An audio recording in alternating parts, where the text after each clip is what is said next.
এই মুহূর্তে আমেরিকা এবং ইসরায়েল একটা বড় রকম বিপাকে আছে। বিপাকটা কি? এই যুদ্ধটা শুরু করার আগে ডোনাল্ড ট্রাম্প চেয়েছিলেন 4 দিনে যুদ্ধটা শেষ করবেন। তিনি আক্রমণের আগে পেন্টাগন এবং আমেরিকার সিনেটকে বলেছিলেন 4 দিনেই খেলা শেষ। আজকে যুদ্ধের 7ম দিন ওভার হচ্ছে। ট্রাম্প বললেন গত 2 দিন আগে 4 দিন নয়, এটা 4 সপ্তাহ লাগবে শেষ করতে, অর্থাৎ ইরানকে কাবু করে তাদের বিজয় আনতে। আজকে 2 দিন পর আজকে ট্রাম্পের স্টেটমেন্ট 6 মাস লাগবে। 6 মাস এই যুদ্ধ সামনে যেতে পারে। কে বলছেন? Donald Trump. 4 দিন থেকে 4 সপ্তাহ থেকে 6 মাস, তার মানে একটা বড় রকম চিপা আটকে গেছে মিস্টার ট্রাম্প চাচ্ছু। কেন? সাম্প্রতিক সময় আপনারা দেখেছেন যে ইসরায়েল কিছু গোপন মিশনে নেমেছিল, অর্থাৎ এই দেশটি চাইছে এই যুদ্ধে ইরানের বিরুদ্ধে আরো কয়েকটি দেশকে টেনে আনতে। প্রথমে তাদের চেষ্টা ছিল আরব রাষ্ট্র এবং মুসলিম রাষ্ট্রকে টেনে আনার, তাই তারা আরব রাষ্ট্রের মধ্যে কিছু গুপ্ত অ্যাটাক করেছে, কিন্তু আরব একদম চুপ।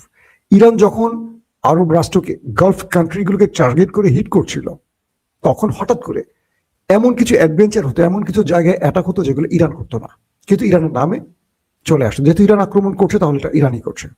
কিন্তু সৌদি আরবের লোকগুলো বা ইন্টেলিজেন্স গুলো বা আদার্স ইন্টেলিজেন্স গুলো এই বিষয়গুলো বুঝতে পেরেছে যে ইরান আসলে কোন টার্গেটে আক্রমণ করছে।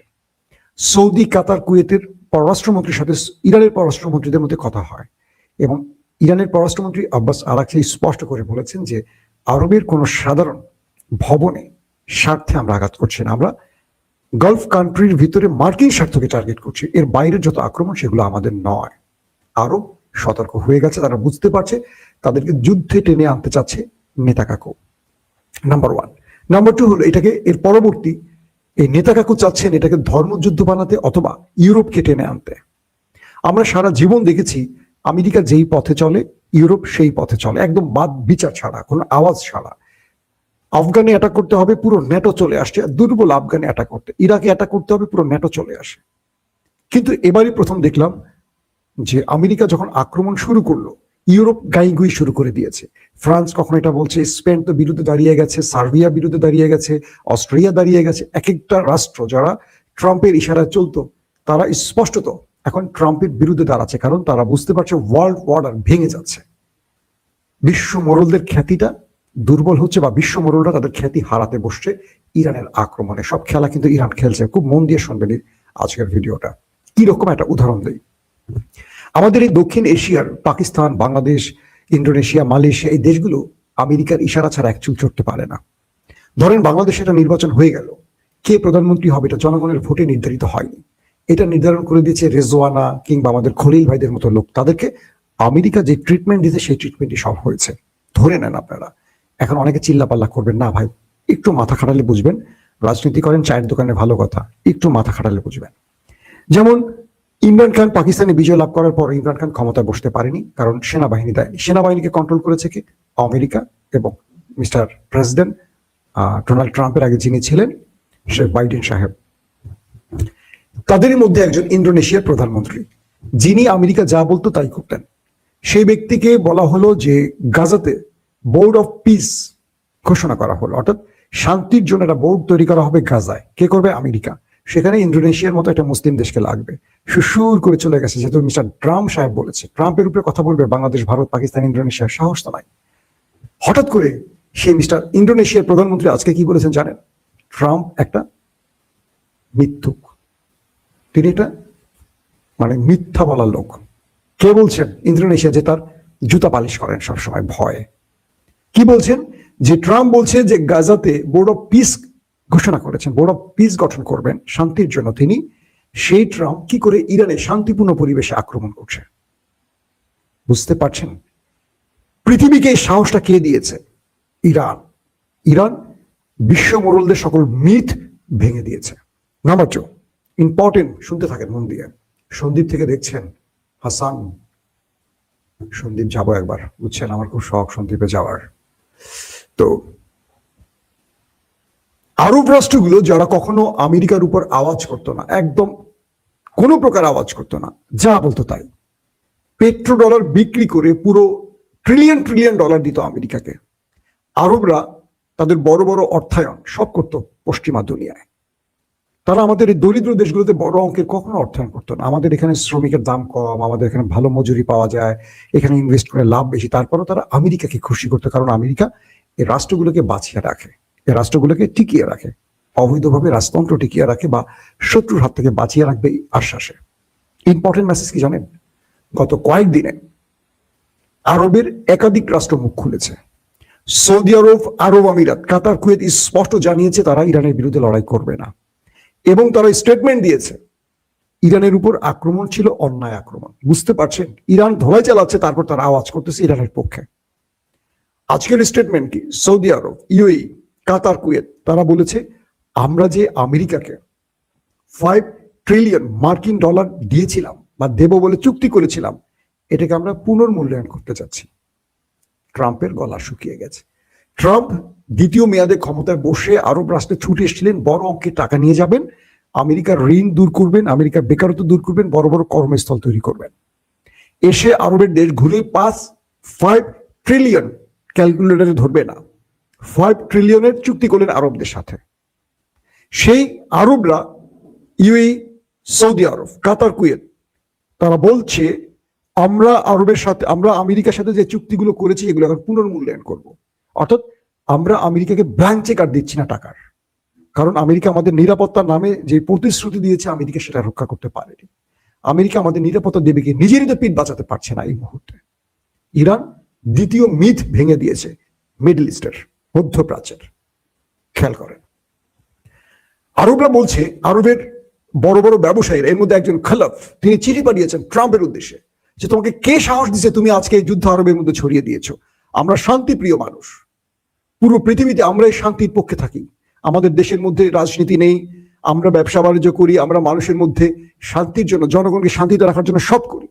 তুমি ট্রাম্প আমাদের টাকা নিচ্ছ, আমাদের দেশে ঘাঁটি করছো, তুমি ইরানকে আক্রমণ করে তুমি আজকে যুদ্ধ ছড়িয়ে দিয়েছো। কে বলছে? আরবের একজন ধনাঢ্য ব্যবসায়ী মিস্টার খলফ। তার স্টেটমেন্ট গণমাধ্যমে আপনারা দেখেছেন। সৌদি আরব বলছে, আরব আমিরাত বলছে, কাতার, কুয়েত বলছে যে আমাদের ভাবতে হবে আমেরিকা আগামীতে আমাদের এখানে ঘাঁটি রাখবে বা আমাদের নিরাপত্তা দিতে পারবে কিনা, কারণ আমেরিকা ফেল করেছে নিরাপত্তা দিতে। আমেরিকা তো নিজে নিরাপত্তা দিতে পারছে না, এবং তারা প্রমাণ পেয়েছে যে আমেরিকা এই মুহূর্তে ইসরায়েলের নিরাপত্তা নিয়ে ভাবছে। ইরানের হাত থেকে মিডল ইস্ট অর্থাৎ মধ্যপ্রাচ্যের মুসলিম দেশকে বাঁচাবার জন্য আমেরিকার কোনো প্ল্যান নাই। তার টোটাল প্ল্যান ইসরায়েলকে রক্ষার, ইসরায়েল ফার্স্ট। এটা আরবরা বুঝে গেছে, এবং বুঝে গিয়ে আরবরা এখন দাঁড়িয়ে গেছে এগেনস্টে। তার মানে 5 ট্রিলিয়ন আর আমেরিকার কপালে জুটছে না। সেকেন্ড, মিস্টার ভ্লাদিমির পুতিন আজকে খুব চমৎকার একটি স্টেটমেন্ট দিয়েছেন। তিনি বললেন যে এই যে যুদ্ধটা শুরু হলো কেন, কোন কারণে? ইরান পারমাণবিক অস্ত্র বানাবে এই জন্য। ইরান পারমাণবিক অস্ত্র বানাবে এই কারণে যদি যুদ্ধ শুরু হতে পারে, তাহলে ইসরায়েলের কাছে বা আরো যারা পারমাণবিক অস্ত্র বানিয়েছে তাদের বিরুদ্ধে আমেরিকা ব্যবস্থা নিল না কেন? নাম্বার 2, এই যে আমেরিকা লিবিয়া, ইরাক, সিরিয়াতে যুদ্ধ ছড়িয়ে দিল, এর জন্য আমেরিকার বিরুদ্ধে জাতিসংঘ থেকে শুরু করে পৃথিবীর কোন সিস্টেম কথা বলেছে? জাতিসংঘের কাজটা কি? একটা শান্তিপ্রিয় ইরানে যুদ্ধ ছড়িয়ে মানুষকে বা এই যে স্কুলের বাচ্চাদেরকে 2 শতাধিক বাচ্চাকে মারা হলো, এটা কি জেনোসাইড নয়? কে বলছেন? Vladimir Putin. তিনি বলছেন জাতিসংঘের কাজটা কি? অমুক দেশ ব্যালিস্টিক মিসাইল বানালে নিষেধাজ্ঞা, অমুক দেশ অমুকের কাছে তেল বিক্রি করলে নিষেধাজ্ঞা, অমুক দেশ অমুকের কাছ থেকে যুদ্ধ বিমান বানাবার যন্ত্রাংশ কিনলে নিষেধাজ্ঞা। ট্রাম্প যে একটা দেশের পর, মানে আমেরিকা বা ট্রাম্প বলি শুধু না, আমেরিকা যে একটার পর একটা দেশের যুদ্ধ ছড়িয়ে দিচ্ছে, নিরীহ মানুষকে মারছে, ভেনেজুয়েলার মতো একটা দেশের প্রেসিডেন্টকে রাতের অন্ধকারে কিডন্যাপ করে নিয়ে আসছে, তাকে কে নিষেধাজ্ঞা দিবে? আমেরিকা কি নিষেধাজ্ঞার বাইরে? কেউ তাকে নিষেধাজ্ঞা দিতে পারবে না, সে সবাইকে নিষেধাজ্ঞা দিবে। এইটা কোনো নিয়ম? কে বলছেন? Vladimir Putin. জাতিসংঘের মহাসচিব কি বললেন?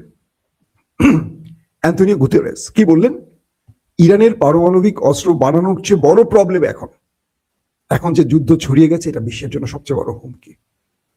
পৃথিবীর বহু দেশের হাতে পারমাণবিক আছে, তারা কি পারমাণবিক নিয়ে যুদ্ধ করে কাউকে মেরে ফেলছে? এক আমেরিকা জাপানে মেরেছিল হিরোশিমা নাগাসাকিতে, এরপর পারমাণবিকের ব্যবহার আমরা দেখেছি? দেখিনি। কত বছর হলো? কিন্তু ইরান পারমাণবিক বানাবে,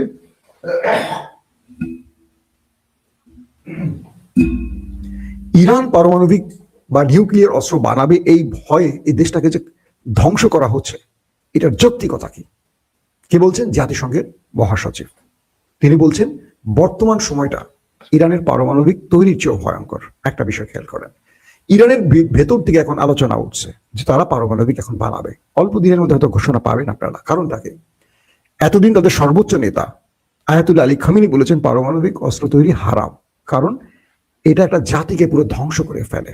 যে কারণে ইরান তাদের কথা রেখেছে, কখনো পারমাণবিক অস্ত্র বানায়নি। তারা শান্তিপূর্ণ কর্মসূচি হিসেবে নিউক্লিয়ার সমৃদ্ধ করেছে, পাওয়ার প্ল্যান্ট বা চিকিৎসা বিভিন্ন কারণে।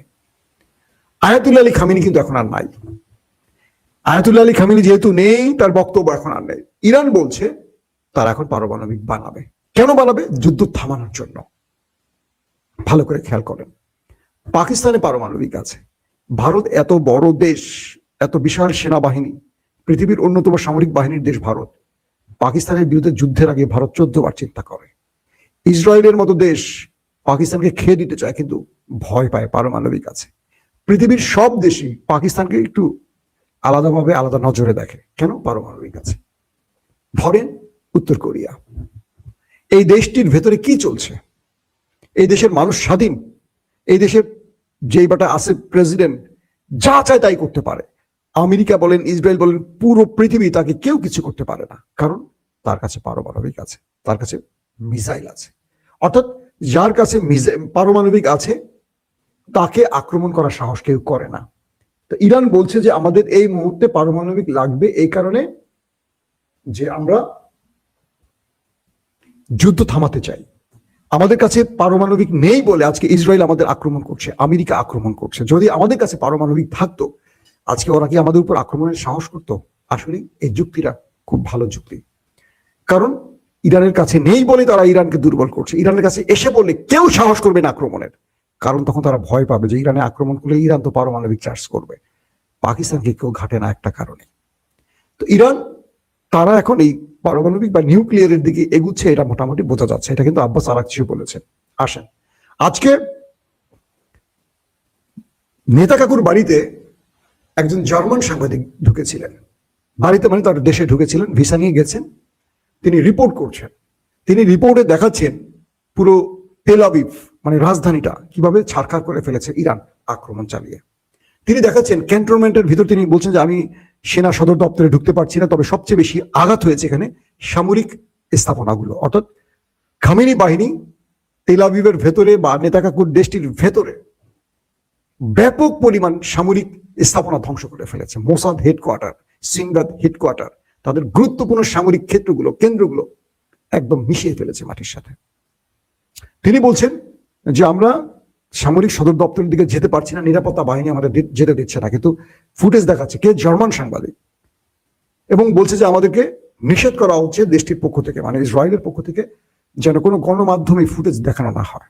শুধু তাই নয়, বিভিন্ন গণমাধ্যমের স্যাটেলাইট ইমেজ নেওয়ার সুযোগ আছে, বিবিসি, সিএনএন এর মতো বড় বড় গণমাধ্যমের।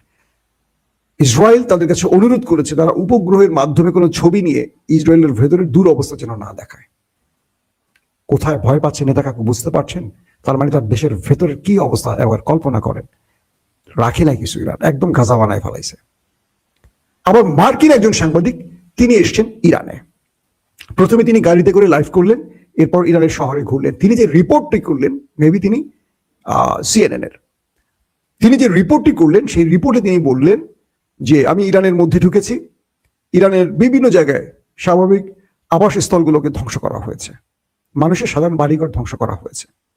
এবং তিনি বলছেন যেখানে ইসরায়েলের মানুষ সাইরেনের ভয়ে বাংকারে গর্তে গিয়ে ঢুকছে বা বাংকারে গিয়ে আশ্রয় নিচ্ছে, তারা প্রত্যেকে প্যানিক অ্যাটাকের মতো পড়ে গেছে। তারা সবাই অসুস্থ হয়ে গেছে মানসিকভাবে, কারণ সারাদিনই সাইরেন বাজছে, একটু পরপরই। ইরান কি করছে? দফায় দফায় মারে। 5টা ধরেন মারে কম দামি, তারপরে 5টা 2টা মারে দামি, তারপরে আবার 3টা মারে কম দামি, এরকম করে। তো জনগণ গুলো বাঁচার জন্য করে কি, সাইরেন বাজলে বাংকারে ঢোকে, মানে উপরে উঠতে পারে না। উপরে উঠেছে তারা খাবার দাবার কিনবে, সে সুযোগটি দিচ্ছে না, তাদেরকে শুধু পাগলের মতো দৌড় খাওয়াচ্ছে এখন ইরান। তো তিনি বলছেন যে ইরানের ভূমিতে ঢুকে আমি যে দৃশ্য দেখছি কল্পনাতীত। ইরানের দোকানপাট খোলা, বোম্বিং করছে এক অঞ্চল থেকে এক অঞ্চলে। তারা দোকানপাট খুলছেন, ব্যবসা বাণিজ্য করছেন, তারা রাস্তায় আছেন, তারা মসজিদে যাচ্ছেন, তারা বিক্ষোভ করছেন আমেরিকা ইসরায়েলের বিরুদ্ধে। তারা কেউ ঘরে ফিরে যাচ্ছেন না, কারণ তারা মৃত্যুর জন্য প্রস্তুতি নিয়ে নেমেছেন। এই জাতিকে কি করে হারাবে এখন বলেন? যে জাতি বাংকারে লুকিয়ে থাকে, যে জাতি সর্বোচ্চ 7 দিন বাংকারে থাকতে পারবে না, এরপর তারা সব মানসিক অসুস্থ হয়ে যাবে, হাসপাতালে ভর্তি করতে হবে, কারণ তারা এগুলো দেখতে অভ্যস্ত না। কিন্তু ইরান তো এগুলো অভ্যস্ত রে ভাই। ইরান তো মানসিকভাবে প্রস্তুতি নিয়ে বসে আছে, যদিও দীর্ঘদিন ইরান যুদ্ধ করছে না, কিন্তু এদের বুকের ভেতরে যে সাহসের জায়গাটা, তারা রাস্তায় দেখেন বিক্ষোভ করছে, প্রতি মুহূর্তে তারা রাস্তা দোকানপাট খোলা রাখছে, কেউ বন্ধ করে পালায় না। এই জাতিকে কি করে ভয় দেখাবেন? কে বলছে? মার্কিন সাংবাদিক। আমি কি আপনাদের ছবি দেখাবো? একটু দুই সাংবাদিকের দুটো ছবি দেখাই দেয়, আপনাদের হয়তো ভালো লাগবে। একটু ছবিটা নামাতে সময় লাগবে আমার। তো এখন ধরেন একটা বিষয় বোঝার চেষ্টা করেন যে এই অবস্থায় বিদেশি সাংবাদিকরা যে রিপোর্টগুলো করছে, সেই রিপোর্টে আমরা কি দেখলাম? যে একজন নেতা কাকুর দেশে গেছেন, তিনি সেই চিত্র দেখাচ্ছেন। একজন ইরানে আসছেন, তিনি ইরানের চিত্র দেখাচ্ছেন, এবং দুই দেশের পার্থক্য তারা বুঝিয়ে দিচ্ছেন যে দুই দেশের জনগণের মধ্যে পার্থক্য এবং দুই দেশের ভেতরের পরিবর্তনটা কি। তাহলে জাতি কে কার কাছে হারবে বলেন? এই যুদ্ধে হারার জন্য যে মানসিক শক্তির প্রয়োজন বা মানসিক মনোবলের যে স্ট্রং জায়গাটা দরকার, সেটা কি ওদের আছে? আমি আপনাদেরকে একটা ছবি দেখাই। এটা হলো যিনি ইয়েতে এসছেন, অর্থাৎ কি বলে, দখলদার দেশটিতে গিয়েছিলেন, এই সাংবাদিক।